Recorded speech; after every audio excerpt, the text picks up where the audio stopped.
Recently we visited the Grand Seiko boutique in London and we saw some of their best-selling models. I don't own a Grand Seiko and to be honest, up till now, I hadn't found their watches all that appealing. But my visit to their new boutique completely changed that perspective. If you look at their photos or videos online, the Grand Seiko magic is almost lost. However, in person, their watches are much more impressive. But before we discuss their best watches, I wanted to tell you about WatchGecko.com. We've got an ever-growing selection of products for watch enthusiasts and an online magazine all about watches and horology. Click on the link in the video description to learn more.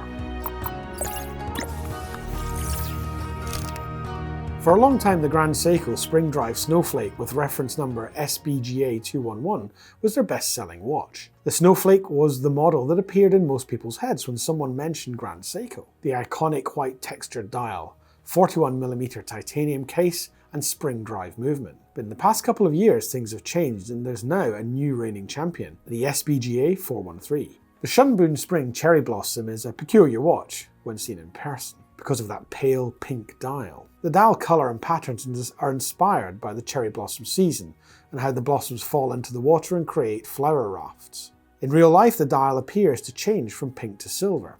It's actually quite hard to describe in words. The dial is stamped and hand polished, so it plays with the light in a mesmerising way. But what is more captivating is the seconds hand. The 9R65 calibre features Seiko's Spring Drive technology, which gives you the best of the mechanical and quartz watch worlds. We won't go into huge detail about the Spring Drive mechanism here, but in essence you have a mechanical watch which is regulated by an electronic braking system. Instead of the typical Swiss lever escapement, Seiko use a tiny magnet, wires and a quartz crystal, and they've created a frictionless regulator that uses an electromagnetic brake. Not only can you perceive no tick, but also, as no parts are rubbing against one another, you have a more durable mechanism. The Shunbun case is based on the 62GS version from 1967, preserving the heritage of Grand Seiko. But what shocked me was how light the watch was, because the case and bracelet are well polished and shiny. So I thought they must be stainless steel, but I was wrong. It is in fact high-grade titanium.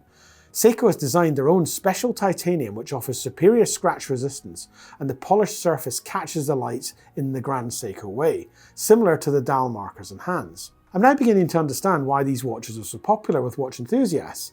The level of engineering and attention to detail is mind-boggling. This watch was impressive, but it wasn't my favourite from our visit. My favourite was the SLGA 021, colloquially known as the Lake Suwa before dawn. That stamped blue dial is gorgeous. The watch has the 9R A2 calibre, which is highly accurate spring drive movement, but somehow they've managed to fit a bigger power reserve into a thinner case. Grand Seiko must somehow be bypassing the laws of physics to create this watch. This Grand Seiko has a stainless steel 44GS case, keeping with Grand Seiko heritage, but the original design has evolved, aka Evolution 9. We won't go in depth here about how things have changed since 1967, but basically Grand Seiko refined the 44GS design, so it looks more contemporary and wears more comfortably. Another thing that impressed me was the screw-down crown. When you unscrew it, you can't see any thread. All you can see is a smooth metal rod. It's a little detail, but often the little things make a watch special. There's a power reserve indicator at the back of the watch, and people are split on this topic. Some want to see the indicator on the dial, others prefer a clean and minimalistic dial. As a day-to-day watch, I prefer having a clean and tidy dial. To me, a power reserve indicator on the dial just ruins the symmetry. But with the next Grand Seiko, I'll concede to the idea of an indicator on the dial. The SLGA 015, just like the SLGA 021, has the impressive 9R A2 calibre movement with 120 hours of power reserve. The diving watch is thicker and comes in titanium, so despite the bigger size, it feels light on the wrist. The dial is like a deep black ocean. It looks like a sea you would want to avoid diving into. Grand Seiko have made the texture style by hand and then are using a special stamp to create these stunning dials. And I have to repeat myself. The photo or video doesn't convey the magic you have when you see the watch in the flesh. Finally, I want to talk about the SLGH017, known as the Night Birch Hi-Beat.